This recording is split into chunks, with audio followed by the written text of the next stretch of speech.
کھڑا ہو جائے صبر کر کے. مولا کب تک کھڑا رہے؟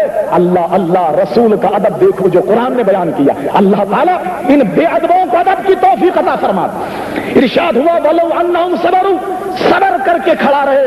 مولا کب تک کھڑا رہے؟ فرما حَتَّى تَخْرُجَ إِلَيْهِمْ, ارے جب تک کھڑا رہے جب تک میرا رسول خود باہر نہ آ جائے. جب تک میرا رسول خود باہر نہ آ جائے جب تک وہ کھڑا رہے, چاہے اسے 10 دن کھڑا رہنا پڑے, چاہے مہینے بھر کھڑا رہنا پڑے. خبردار آواز نہیں دے گا, کنڈی نہیں کھڑکھڑائے گا, کوئی ندا نہیں کرے گا, کوئی فریاد نہیں کرے گا. وہ کھڑا ہو جائے دروازے کے باہر. مولا کب تک؟ حتی تخرج الیہم ولو انہم صبروا حتی تخرج الیہم, وہ صبر کر کے کھڑا ہو جائے یہاں تک کہ میرا حبیب خود باہر نہ آ جائے. لکان خیر لہم واللہ غفور رحیم, یہی تمہارے حق میں بہتر ہے. اللہ تبارک و تعالی غفور رحیم ہے, تمہارے گناہوں کا بخشنے والا اور تم رحم کرنے والا ہے.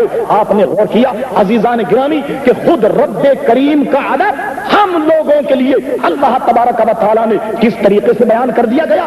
آج اگر ادب کی بات کی جائے تو لوگ کہتے ہیں صاحب یہ تو شرک ہو جائے گا. آج اگر ادب کی بات کی جائے لوگ کہتے ہیں کفر ہو جائے گا. آج جب سلام پڑھا جائے ہاتھ باندھ کر, ارے یہ تو کفر ہو گیا, شرک ہو گیا. ایسے تو نماز میں کھڑا ہوا جاتا. یہ کیفیت تو نماز کی ہے. اگرچہ فتاوی عالمگیری میں جزیہ موجود ہے کہ حضور علیہ الصلوۃ والسلام کی قبر انور پر جب کھڑے ہو اور سلام عرض کرو تو اس طریقے سے کھڑے رہو جیسا کہ نماز میں کھڑے ہوتے ہو, اس طریقے سے کھڑے رہو. لیکن ہاں نہیں کہا صاحب یہ ہاتھ تو نماز میں باندھے جاتے ہیں اس لیے ایسا نہ کھڑا ہو. اچھا میں تم سے پوچھتا ہوں, یہ جتنے بھی تبلیغی اور وہابی اور دیوبندی ہیں مجھے جواب دیں کہ چلیے صاحب ہاتھ باندھ کر سلام نہیں پڑھتے اس لیے کہ یہ نماز کی کیفیت ہے, چلیے ہاتھ چھوڑ کر نماز پڑھتے ہیں, سلام پڑھتے ہیں, یہ تو ٹھیک ہے. انہوں نے کہا صاحب اگر ہاتھ چھوڑ کر پڑھ لیا تو حرج نہیں. بتاؤ کہ جب ہم رکوع میں جاتے ہیں, رکوع میں جانے کے بعد سمع اللہ لمن حمیدہ کہہ کے کیسے کھڑے ہوتے ہیں؟ ہاتھ سیدھے کیے ہوئے. ایمان سے کہو کہ یہ بھی نماز کی کیفیت ہے یا نہیں؟ جب سیدھے ہاتھ کر کے کھڑے ہوتے ہو یہ بھی نماز کی کیفیت ہے یا نہیں؟ اب تم بتاؤ کہ کیسے کھڑے ہو. اچھا جی آپ کیسا بھی رکوع کے لیے کھڑے ہو جاؤ, ظاہر رکوع تو کر نہیں سکتا, یہ بھی نماز کی کیفیت. اچھا آپ کیسا رکوع بیٹھ جائے آج اس طریقے سے بیٹھ کر کے پڑھے. بھائی جب آپ سجدہ کر کے کھڑے ہوتے ہیں نماز میں تو کس طریقے سے بیٹھ کر اٹھتے ہیں؟ اسی طریقے سے بیٹھ کر اٹھتے ہیں نہیں. تو نماز پڑھتے وقت جس طریقے سے اٹھتے ہو اگر اس طریقے سے سلام پڑھا جائے وہ بھی تو نماز کی کیفیت ہے, وہ بھی تو نماز کی کیفیت ہے. اچھا تم کہو بھائی لیٹ کر کے پڑھو, تو بیمار آدمی لیٹ کر بھی نماز پڑھ سکتا ہے, بیمار آدمی لیٹ کر بھی نماز پڑھ سکتا ہے. اگر لیٹ کر سلام پڑھا جائے تو یہ بھی نماز ہی کی کیفیت. اچھا صاحب کرسی پر بیٹھ کر پڑھو, تو کوئی شخص اگر بیمار کرسی پر بیٹھ کر نماز پڑھنا چاہے تو کرسی پر بیٹھ کے بھی پڑھ سکتا ہے, اس لیے کہ نماز تو چھوڑ نہیں سکتا. اچھا کرسی پر بھی اگر بٹھا دیا جائے وہ بھی نماز ہی کی کیفیت ہے.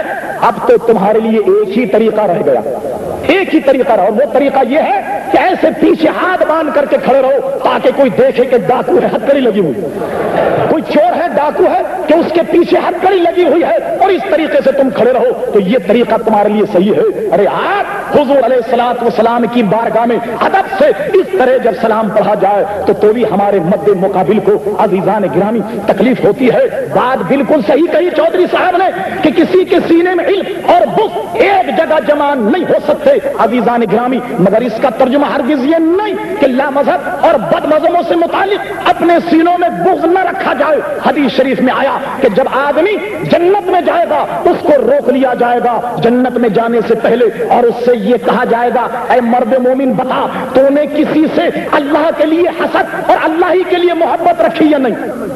اللہ کے لیے حسد, اللہ ہی کے لیے بغض اور اللہ ہی کے لیے محبت رکھیے نہیں. تو عام انسانوں کا بغض تو نہیں ہونا چاہیے. اگر کسی سے حسد بھی ہو تو اللہ کے لیے, کسی سے بغض بھی ہو تو اللہ کے لیے, کسی سے محبت بھی ہو تو اللہ کے لیے, کسی سے دوستی بھی ہو تو اللہ ہی کے لیے. میں کر رہا تھا عزیزان گرامی جب عشق ہی نہیں ہوگا تو ادب, ارے ادب کیا خاک آئے گا. چلیے ادب کی بات کرتا ہوں اور بڑھائیے آگے. امام اعظم رضی اللہ عنہ درس حدیث دے رہے, شاگردوں کو پڑھا رہے, تھوڑی تھوڑی دیر کے بعد کھڑے ہو جاتے پھر بیٹھ جاتے, کھڑے ہوتے بیٹھ جاتے. شاگرد کہنے لگے یہ کیا بات, امام صاحب بار بار کھڑے ہوتے ہیں بیٹھتے ہیں, کھڑے ہوتے ہیں بیٹھتے ہیں, وجہ کیا؟ پوچھا امام صاحب سے, صاحب یہ کیا بات؟ امام صاحب کہنے لگے ادب دیکھو، سیکھو یا ائمہ سے ادب۔ امام اعظم کہنے لگے کہ میں یہاں تمہیں کتابیں پڑھا رہا ہوں، تمہیں درس حدیث دے رہا ہوں، تمہیں مسائل پڑھا رہا ہوں، ارے سامنے دیکھو ایک سید گھرانے کی لڑکی کھیل رہی ہے، سید گھرانے کی لڑکی کھیل رہی ہے، ارے اس کی نظر جب مجھ پہ پڑتی ہے تو ابو حنیفہ اس کی تعظیم میں کھڑا ہو جاتا۔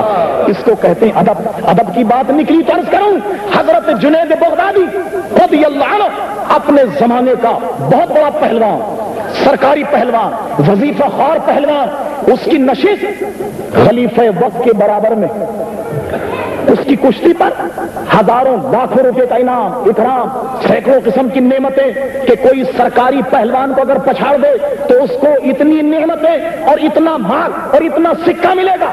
مشہور پہلوان بغداد کا اپنے زمانے کا ہوا یہ کہ پہلوان صاحب خلیفہ وقت کے برابر میں بیٹھے ہوئے، ایک پہلوان آ گیا، کہنے لگا بادشاہ صاحب آپ کے پہلوان سے کشتی لڑنی۔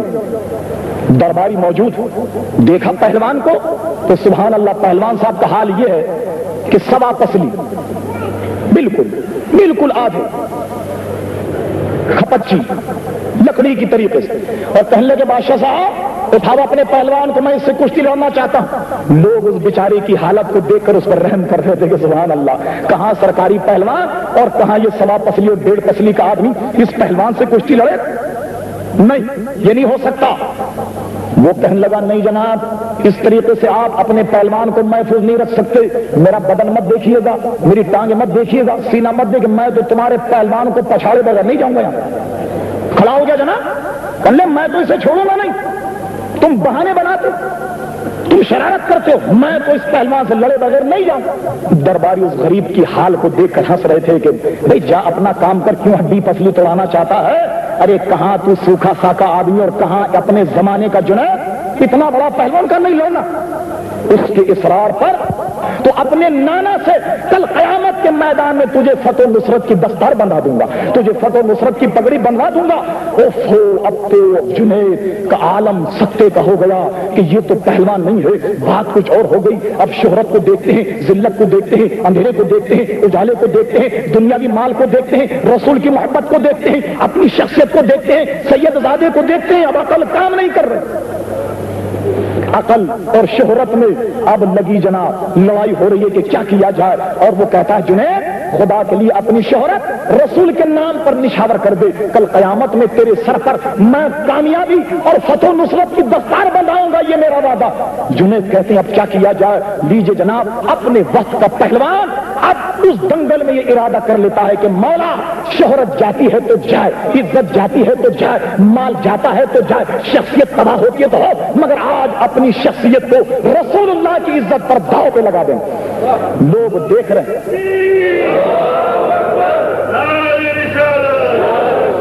لوگ دیکھ رہے ہیں کہ نتیجہ کچھ نہیں نکل رہا، دونوں پہلوان میں گتھم گتھا ہوتی ہے۔ بس آنن فانن جب جنید نے اپنی قسمت کا سودا کر لیا، اپنی تقدیر کا سودا کر لیا، اپنی شہرت کا سودا کر لیا، لوگوں کی آنکھ دیکھتی ہے کہ اپنے زمانے کا اتنا بڑا پہلوان چاروں شانے چت پڑا ہوا ہے اور وہ سید زادہ اس پہلوان کے سینے پر سوار۔ لوگ کہنے لگے یہ کیا بات ہو گئی، شیر اور بکری کی لڑائی تھی، یہ کیسے شخص غالب آ گیا؟ بات لوگوں کی سمجھ میں نہیں آ رہی۔ لوگوں نے تو سید زادے کو سر پر اٹھا لیا، دیجئے جناب سبحان اللہ الحمدللہ، اور جیت کے جناب نعرے بلند ہو کر وہ تو ایک دوسرے کے کندھوں پر سے گزر رہا ہے، اور اپنے زمانے کا جنید لیٹا ہوا اکھاڑے میں چت، اب اس کا کوئی غم خار نہیں، اب اسے کوئی پوچھنے والا نہیں، اب اس کی کوئی طبیعت کا گویا اس کے مزاج کرسی کرنے والا کوئی نہیں، اور لوگ جنید پر تھوکتے ہیں، جنید تیرے جیسا پہلوان اتنے دبلے سے ہار گیا، ارے تھو ہے تیری پہلوانی پر۔ غرض یہ کہ جتنی ذلت تھی جنید نے برداشت کر لی، اور اکیلا مٹی جھاڑتا ہوا اپنے گھر کو جاتا ہے۔ راستہ بڑا دور تھا، مگر آج سوچتے سوچتے کچھ اور طویل ہو گیا۔ جب گھر پہنچا، بستر میں میں جب دیکھا سردی کی راتیں تھیں، بڑی لمبی تھی، مگر جنید سوچتے ہیں کہ آج کی رات تو کچھ اور لمبی ہو گئی۔ اب وہ لیٹے ہوئے اپنے بستر میں اور کہتے ہیں اے اللہ تبارک و تعالی، کیا واقعی کبھی قیامت آ سکتی ہے؟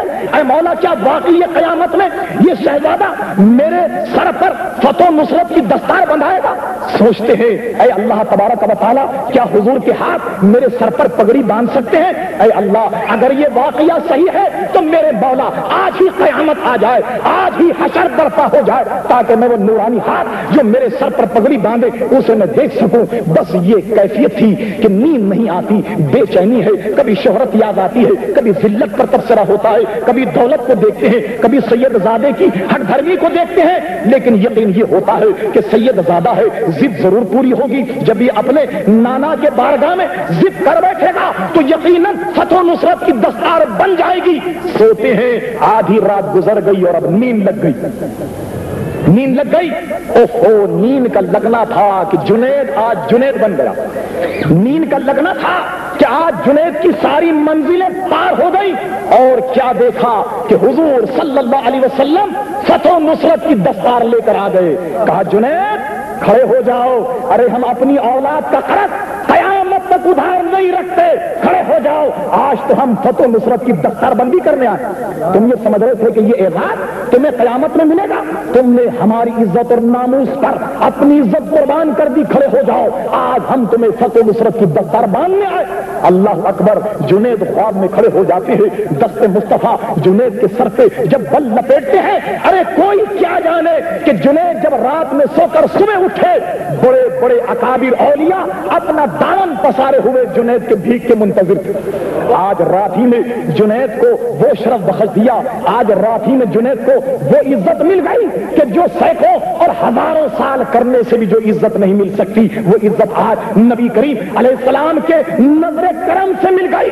ارے ادب کر کے تو دیکھو، خدا کے خزانے میں کوئی کمی نہیں ہے۔ بقول شخص سے کہ نگاہ مرد مومن سے بدل جاتی ہے تقدیریں، جب مرد مومن سے تقدیر بدل سکتی ہے تو میری آقا کی نگاہوں کا کیا کہنا؟ میری آقا کی نگاہوں کا کون اس کا ثمر جانتا ہے، اس کا پھل کون جان سکتا ہے کہ کتنا بڑا ہوگا؟ ہم نے تو اولیاء کے واقعات میں یہ پڑھا، مولانا روح علیہ رحمت قیوم مثنوی میں کہتے ہیں، حضرت بایزید بستانی کا دور، ایک بدکار عورت بستان میں آ گئی، لوگ اس کے عشق میں دیوانے ہو گئے، جس نوجوان کو دیکھو اس کے گھر کے چکر لگا رہا۔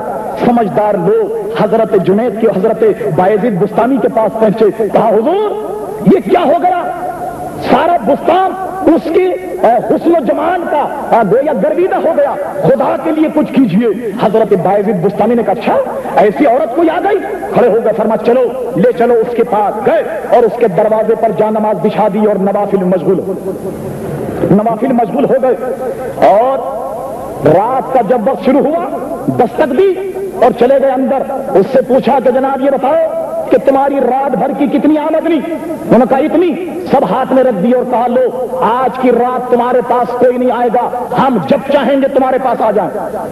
باہر نکل گئے، پھر نوافل مشغول ہو گئے، جتنے اس کے گرویدہ تھے جب آتے حضرت بایزید بستانی کو دیکھتے تو بھاگ جاتے، کہیں ایسا نہ ہو کہ ان کی نظر پڑ جائے۔ چنانچہ ہوا یہ کہ آدھی رات جب بیتی حضرت بایزید بستانی اندر گئے اور کہا عورت ہم نے تیری پوری رات خرید لی ہے، لہذا اٹھ غسل کر وضو کر اور 2 رکعت نماز نفل کی نیت باندھ کر کھڑی ہو جا۔ لو یہ کیا ہو گیا؟ نماز پڑھنی پڑے گی، غسل کرنا پڑے گا، وضو کرنا پڑے گا۔ غرض یہ کہ وضو غسل کر کے وہ مصلے پر کھڑی ہو جاتی ہے اور کہا اس طریقے سے نیت کرو اور 2 رکعت نماز نفل کی نیت کر لے۔ اس نے جب 2 رکعت نماز نفل کی نیت کی اور نماز جب شروع کرتی ہے اور جب وہ سجدے میں گئی، ارے اس عورت کا سر سجدے میں تھا اور حضرت بایزید بستانی نے اپنے ہاتھوں کو خدا کی بارگاہ میں بلند کر دیا، کہنے لگے مولا یہاں تک لانا میرا کام تھا، مولا میں نے اپنا کام کر دیا ہے، تو اپنا کام کر۔ اس کے سر کو تیری بارگاہ میں جھکانا یہ میرا کام تھا، مولا میں نے سر جھکا دیا ہے، دل کو تو جھکا دے، میں نے اپنا کام کر دیا، تو اپنا کام کر۔ وہ عورت سجدے میں ہے مگر بارگاہ الہی میں کہتے ہیں مولا اگر یہ نماز پڑھنے کے بعد تیرے اس بندے سے ملاقات کے بعد بھی یہ نہیں سنبھلی، یہ اسی طرح بدکار رہی، تو اپنی داڑھی پکڑ کہنے لگے مولا مگر جب یہ تیرا بندہ باہر نکلے گا تو 2 لوگ تیرے بندے کی بڑی تذلیل کریں گے، لوگ تیرے بندے کی بڑی ذلت کریں گے، تو کہنے لگے مولا اگر تو اس کے سر کو مردود کر دے تو اگر اس کی وجہ سے تو کرتا ہے تو مولا سن لے، تو اگر اس کے سر کو مردود کر تو میں عرض کرتا ہوں تیری بارگاہ میں مولا آنے والی کو مت دیکھ کے کون آیا ہے، مولا لانے والے کو دیکھ کے تیری بارگاہ میں لایا تھا، کم سے کم میری عزت کے طفیل مولا اس کی آخرت سوار ہوئی، مولا میں نے اپنا کام کر دیا تو اپنا کام کر دے۔ وہ عورت جب اٹھی، ارے اٹھنے کے بعد تو زارو قطار رو رہی ہے، بایزید بستامی کا ہاتھ پکڑ کر سارے گناہوں سے توبہ کر لیتی ہے، آنن فانن میں منزل مراد پر پہنچ گئی، اور حضرت بایزید بستامی جب گھر گئے اور جب اس کے عشاق جب آئے اس کے پاس دونوں کا جاؤ، ارے جس کی آنکھوں نے بایزید بستامی کا جمال دیکھ لیا ہو قسم خدا کی پھر وہ کوئی اس کی نظر میں نہیں جچتا اور نہیں جمتا۔ کہتے ہیں کہ حضرت بایزید بستامی ایک نظر سے اسے کامل ولی بنا دیا۔ ارے جب اللہ کے نیک بندوں کی نظر میں اتنی تاثیر ہے تو سرکار کی نظر کرم اگر کسی پر پڑ جائے تو کیا کہنا، سرکار کی نظر کی بات پوچھتے ہو، حضور علیہ الصلوۃ والسلام محو صلاۃ نماز پڑھ رہے ہیں، کیا ہوا؟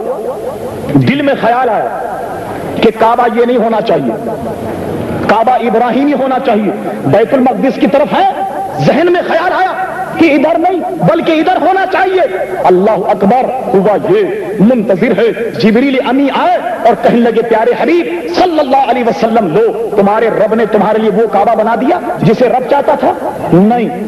تمہارے لیے وہ کعبہ بنا دیا جس پر تمہارے ساتھی مشورہ دیتے تھے؟ نہیں۔ فرما فلاں نولینک قبلۃ ترضاھا، محبوب اپنے چہرے کو ادھر کر لے جدھر تو چاہے، جدھر تو راضی اپنا چہرہ کر لے۔ حضور نے اپنا چہرہ اس کعبے سے ہٹایا، دوسرے کی طرف کر لیا، حضور کی نظر جس سے ہٹی وہ کعبہ نہ رہا، جس طرف ہو گئی ارے وہ کعبہ بن گیا۔ یہ شان ہے جناب نبی کریم علیہ الصلوۃ والسلام کی نظر کی۔ حضرت علامہ اسماعیل حقی رحمت اللہ علیہ تفسیر روح البیان میں، تفسیر روح المانی میں، روح البیان میں بڑی عمدہ بات تھی، علامہ اسماعیل حقی تفسیر اپنی روح البیان میں ایک حدیث نقل کرتے اور اس حدیث کا ترجمہ اور اس کی توجیہ بڑی عمدہ کرتے۔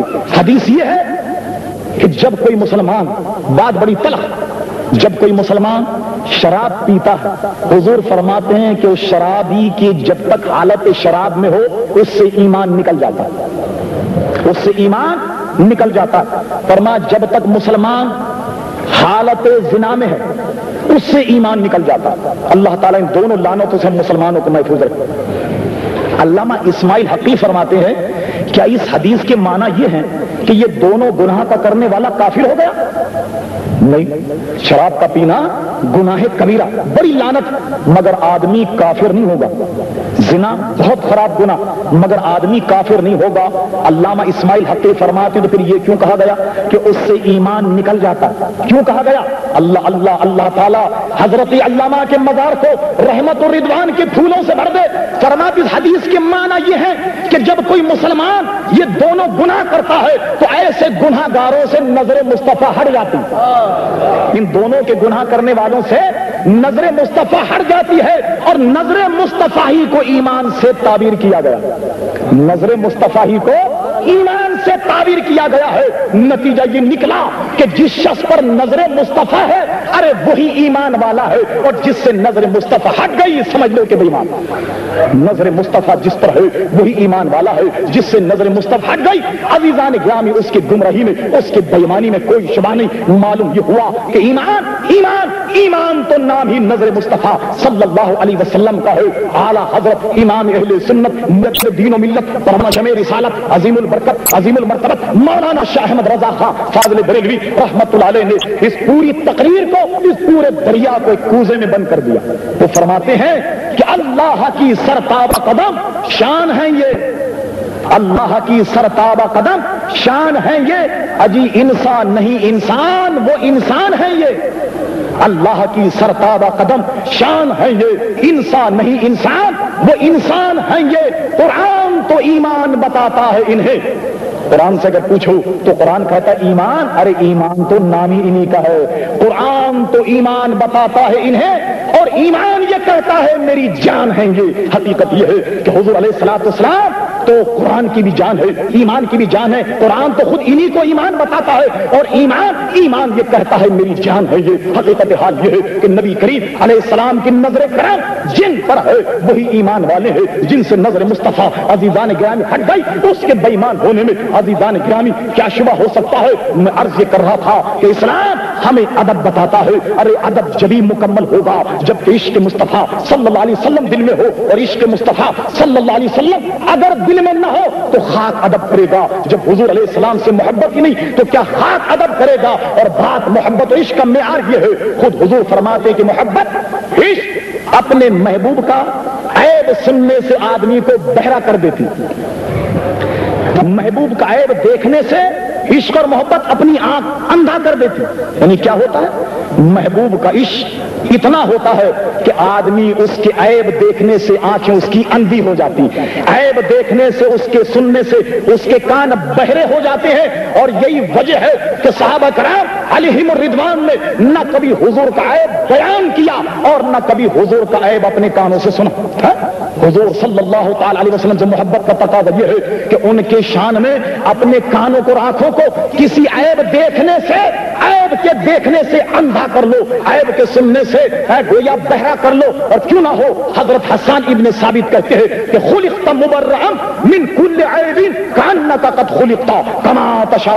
اے میرے مصطفیٰ صلی اللہ علیہ وسلم، اللہ تبارک و تعالی نے تو آپ کو تمام عیبوں سے، تمام نقص، تمام برائیوں سے ایسا پیدا کیا، ایسا پیدا کیا کانک قد خلقت کما تشاء. آپ کو تو رب نے ویسا بنایا جیسا آپ نے چاہا. عزیزان گرامی وہی ادب کرے گا کہ جس کے دل میں عشق مصطفیٰ صلی اللہ علیہ وسلم ہو. ہم جب ادب کی بات کرتے ہیں تو عزیزان گرامی لوگ کہتے ہیں صاحب یہ تو رسول کا اتنا ادب کرتے ہیں کہ خدا سے ہی بڑھا دیتے، یہ تو رسول کی اتنی شان بیان کرتے ہیں خدا سے بڑھا دیتے. ارے رسول کی شان کو کوئی پہنچ سکتا؟ حضور علیہ الصلوۃ والسلام کی شان کسی کو معلوم ہے؟ ارے تم حد بتا دو، تم حد بتا دو، ہم حد سے نہیں بڑھاتے. ارے حضور علیہ السلام کی حد تو جبریل کو بھی نہیں معلوم، حضور علیہ السلام کی حد تو کسی انسان کو نہیں معلوم. میں کیا کہوں، خود حضور فرماتے ہیں کہ میری حد سمجھو، من رانی قدر الحق. ارے جس نے مجھے دیکھا اس نے خدا کو دیکھا. کیا حد پہچان؟ کس حد کی تم بات کرتے ہو؟ کس حدود کی تم بات کرتے ہو؟ رسول اللہ صلی اللہ تعالی علیہ وسلم کی شان عزیزان گرامی لامحدود ہے، ہماری عقل نہیں سمجھ سکتی. اور یہ جو کچھ نعمت ہے یہ سب کی سب اللہ تبارک و تعالیٰ کی عطا سے ہے. الحمدللہ اہل سنت و جماعت کو یہ شرف حاصل ہے کہ وہ اگرچہ بے عمل تو ہے مگر با ادب ہے. بے ادب نہیں، بے عمل تو ضرور ہے مگر با ادب ہے. بے عمل ضرور ہے مگر ادب رکھتا ہے اپنے نبی صلی اللہ علیہ وسلم کا، اور اسی پر وہ گزارا کرتا ہے کہ انشاءاللہ یہ ادب کل قیامت میں ضرور کام آئے گا. آپ کہیں گے اچھا تو آپ لوگ ادب کرتے ہیں تو کیا دوسرے لوگ ادب نہیں کرتے؟ کیا دوسرے لوگ ادب نہیں کرتے؟ ہم یہاں جتنے دن سے آئے مختلف لوگوں کے ٹیلی فون پر گفتگو سنتے ہیں. کبھی کوئی صاحب کہتے ہیں صاحب سامنے آ جائیے، کبھی کوئی صاحب کہتے ہیں صاحب نہیں یہ الزام آپ نے غلط لگایا، غلط صاحب فلاں بات آپ نے غلط کہی، فلاں بات آپ نے غلط کہی. تو میں کتاب یہاں موجود ہے، میں غلط الزام لگانے کا قائل نہیں اور اس بات کا بھی قائل ہوں کہ لعنت اللہ علی القاذبین، جھوٹوں پر خدا کی لعنت ہے.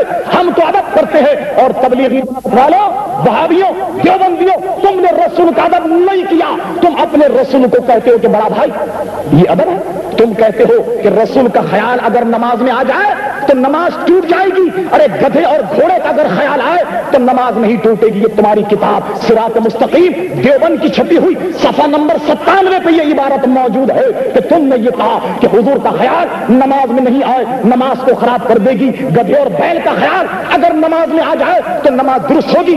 مطبوعہ دیوبند صفحہ نمبر 97 پر یہ عبارت موجود ہے.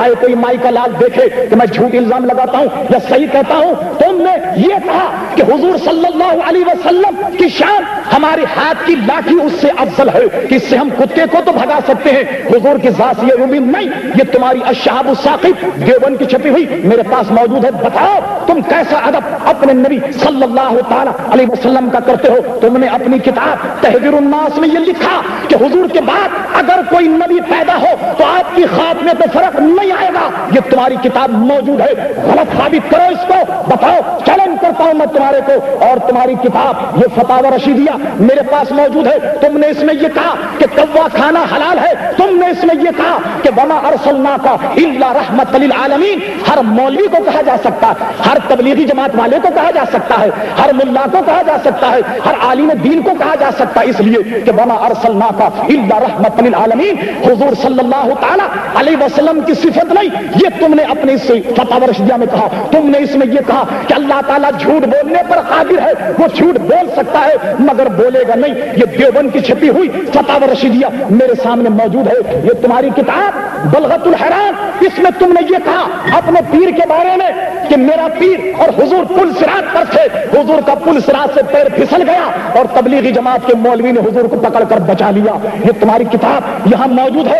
ارے شرم کرو, شرم کرو, ڈوب پڑو. اگر پانی نہیں ملے تو ہتھیلی میں چند قطرے پانی لے کر چھلانگ لگا دو. تم ادب کی بات کرتے ہو, تم ادب جانتے ہو. تمہارا مذہب جھوٹا ہے, تمہاری ساری تفسیر جھوٹی ہے. میں چیلنج کرتا ہوں, کوئی تبلیغی کوئی اس بات پر اگر کوئی بات کرنا چاہے, کل کا پروگرام ملتوی, آ جاؤ میدان عمل میں. ارے لوگوں کو کیوں لڑاتے ہو, تبلیغ کو کیوں لڑاتے ہو؟ ہم دونوں لڑنے تاکہ پتہ چل جائے کہ حق کیا ہے, باطل کیا ہے. کسی مومن کے سینے میں اندھیرا اور اجالا ایک جگہ جمع نہیں ہو سکتا. کسی مومن کے سینے میں حق اور باطل ایک جگہ جمع نہیں ہو سکتا. کسی مومن کے سینے میں نور اور ظلمت ایک جگہ جمع نہیں ہو سکتی. آؤ, کیوں تبلیغ کو لڑاتے ہو, کیوں مسجدوں میں تالے لگاتے ہو, ارے کیوں ہمیں واز کہنے سے منع کرتے ہو؟ ایمان سے کہو کہ کسی عیسائی نے مسجد میں تالا ڈالا, کسی یہودی نے مسجد میں تالا ڈالا؟ اقبال کہتے ہیں یہ مسلمان ہیں جنہیں دیکھ کر شرما یہود. ارے تمہارے کرتوت, تمہارے گن دیکھ کر تو یہودی بھی اپنی دانت میں انگلی رکھے ہوئے ہیں. ہر فرقہ دانگوش میں بندہ ہے. یہ تمہاری حرکت, اور سامنے آتے ہو داڑھی, چوغا, سفید کپڑے کہ لوگ کہیں سبحان اللہ. ارے نہیں نہیں, لباس خضر میں یہاں سینکڑوں رہزن بھی پھرتے ہیں. ارے جینے کی خواہش ہے, کچھ پہچان پیدا کر. اگر جینے کی خواہش ہے کچھ پہچان پیدا کر. یہ الزام نہیں, یہ ساری کتابیں میرے پاس موجود ہے. جس کا جی چاہے دیکھ سکتا ہے, جس کا جی چاہے اس کی فوٹو اسٹیٹ نکالے اور مارے ان کے منہ پر اور تو دیکھو تمہارے لوگوں نے کیا کہا. اہل سنت ہی ٹھیک کہتے ہیں. کوئی دربند کا تبلیغی وہاں بھی یہ کہے کہ اس کا باپ وہاں بھی تھا, اس کا دادا وہاں بھی تھا. دیکھو, ارے یہ سارے کے سارے سنی تھے. آج تم کہتے کہ وہ گمراہ تھے. سبحان اللہ, یہ آ گیا جو راہ راست پر. اللہ انہیں مقام مصطفیٰ سمجھنے کی توفیق عطا فرمائے. مقام مصطفیٰ لوگ پہچان لے, مقام مصطفیٰ وہ جان لے. آج ہی جھگڑا ختم ہو جائے. جھگڑا زمین کا نہیں ہے, جھگڑا مکان کا نہیں ہے, جھگڑا دولت کا نہیں ہے. جھگڑا ہے رسول اللہ صلی اللہ علیہ وسلم کی ادب کا, جو ادب قرآن مجید فرقان حمید نے بیان کیا. ارے ادب اگر پوچھنا ہو, آؤ اعلیٰ حضرت امام اہل سنت مولانا شاہ احمد رضا خان کے پاس آؤ, وہ تمہیں بتائیں گے ادب. وہ چلے ایک ڈولی میں, ایک پالٹی میں 4 آدمیوں نے انہیں اٹھایا ہوا تھا, کسی دوسرے محلے جا رہے تھے. امام اہل سنت نے کہا لوگوں میری پالٹی کو اتار دو. پالٹی اتار دی گئی. کہا یہ 4 آدمیوں کو بلاؤ. 4 آدمی سامنے آ گئے. امام اہل سنت نے کہا اے مزدوروں, تمہیں اپنے پیدا کرنے والے کی قسم, تمہیں اپنے جد امجد کی قسم بتاؤ کہ تم میں کوئی سید زادہ تو نہیں ہے؟ ایک شخص کو دیکھا کہ اس کے چہرے کا اتار چڑھاؤ دیکھ کر غور کر لیا کہ یہی سید زادہ ہوگا. وہ آگے آن کر کہنے لگا کہ حضرت میں بتانا نہیں چاہتا تھا, جھوٹ نہیں بول سکتا, رگوں کا خون بدلا نہیں جا سکتا. حضور میرا تعلق سید گھرانے سے. اپنے وقت کا اتنا جلیل و قدر امام اپنی پگڑی اتار کر شہزادے کے قدموں پہ ڈال دیتا ہے. کہتا شہزادے مجھے معاف کر دو, شہزادے مجھے معاف کر دو, میں تو حضور کے عشق کا دعوے دار ہوں. ارے کل قیامت میں اگر میرے آقا مجھ سے یہ کہیں گے کہ احمد رضا ہاں ارے ہماری عشق کا دم بھرتے تھے, کیا ہمارے شہزادے کا کندھا اس لیے تھا کہ تم اس پر سواری کرو؟ احمد رضا کی کتنی رسوائی ہوگی, احمد رضا کی کتنی ذلت ہوگی. کہا صاحبزادے معاف کر دو, دنیا دیکھ رہی ہے اپنے زمانے کا جلیل القدر امام. اس کی دستار ایک شخص کے پیروں میں پڑی ہے اور وہ ہاتھ جوڑ کر یہ کہتا مجھے معاف کر دو. وہ کہتا معاف کیا. کہا معاف کر دو. کہا معاف کیا. کہا اس طرح نہیں, ارے یہ معافی کی تلافی جب ہوگی کہ تم بیٹھو ڈولی میں اور احمد رضا تمہیں کندھا دے, احمد رضا تمہیں کندھا دے, احمد رضا تمہیں کندھا دے گا. وہ لاکھ منع کرتا رہا مگر اسے ڈولی میں بٹھایا اور اپنے وقت کا مجدد اور امام اس سید زادے کو کندھا دیتا ہے جس کی ظاہری جاو حشمت کچھ نہیں. ارے ایمان سے کہو کہ جس کے دل میں حضور کی اولاد کے لیے اتنا ادب ہو تو اس کے دل میں رسول کا کتنا ادب ہوگا، رسول کی کتنی تعظیم ہوگی۔ اور میں نہیں کہتا، بارہا میں نے آپ کے ان جلسوں میں بھی کہا کہ اس وقت کے اکابر علماء کہتے ہیں امام اہل سنت کے وقت انتقال جب آیا تو کہا لوگوں میری قبر کو قد آدم کھودنا، اس لیے کہ میں نے حدیثوں میں پڑھا کہ حضور صلی اللہ علیہ وسلم کو دکھا کر تیسرا سوال ہوگا کہ بتا مومن ان کے بارے میں کیا کہتا ہے، تو میری خواہش یہ ہے کہ رسول جب قبر میں آئے تو میں کھڑا ہو کر کہوں مصطفیٰ جان رحمت پہ لاکھوں سلام، شمع بزم ہدایت پہ لاکھوں سلام۔ عزیزان گرامی، یہ ہے ہمارا ادب، یہ ہے وہ احترام۔ اللہ تبارک و تعالیٰ اسی ادب پر ہمیں زندہ رکھے، اسی ادب پر عزیزان گرامی ہمیں موت عطا فرمائے۔ اے اہل سنت، اے جماعت اہل سنت، اے جماعت اہل سنت کے ماننے والوں، اے اہل سنت کا عقیدہ رکھنے والوں، خدا کے لیے اپنی آنکھوں سے پردے ہٹاؤ، خدا کے لیے پہچانو کہ حق کیا ہے باطل کیا ہے۔ میں نے اپنا دل نکال کر تمہارے سامنے رکھ دیا، حق اور باطل میں امتیاز کرنے کے لیے ایک لکیر چھوڑ دی۔ اگر اب بھی تم حق کو نہیں پہچانے تو واللہ میں اللہ تعالیٰ کے یہاں جواب دہ نہیں ہوں، میں تو کہوں گا مولا میں نے سب کھول کر بیان کر دیا، ماننا یا نہ ماننا عزیزان گرامی یہ آپ کا مسلک، یہ آپ کا مشرب، یہ آپ کا مذہب ہوگا، میں نے اس میں کوئی رعایت نہیں کی ہے۔ مذہب معظم الحمدللہ اہل سنت جماعت ہے۔ ارے اہل سنت اتنے خوش نصیب ہو کہ تمہیں جو نبی ملا وہ نبی اعظم ہے، جو امام ملا وہ امام اعظم ہے، جو صدیق ملا وہ صدیق اعظم ہے۔